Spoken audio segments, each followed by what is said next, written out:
I think it's really important for each and every one of us, and not just for the young women, but for each and every one of us to realize that our presentation has a story. And so what we put out there is telling a story and is giving whatever impression and perception that we we desire, or sometimes we're not even intentional, especially when you're not intentional about what you're putting out on your social media platforms. When you're not intentional, you find yourself all over the place. You find yourself misrepresenting who you really are.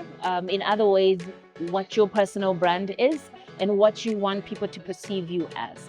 Whilst versus two, when you are intentional about how you want to be perceived, you also become intentional about the work that you put out on your social media platform.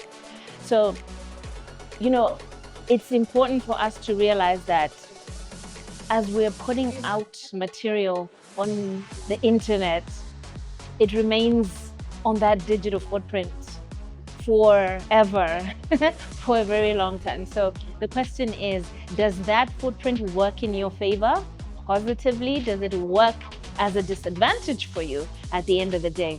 Because I know that sometimes some of us, we may have lived a different kind of lifestyle opposed to whom we are now. The question is, when you were living in your past lifestyle, did you put out content? And I think it's also a moment for you to do due diligence, go back and see what you can erase. But also remember that as you're putting yourself out there, and especially when you become a public figure, someone who's in the public eye, there are always going to be trolls and people who are out there to devour you, who are going to go back into the past and dig up all of that information that you had put out at that particular time. So this is why it's very important for us to be very careful, very intentional in regards to what we put out.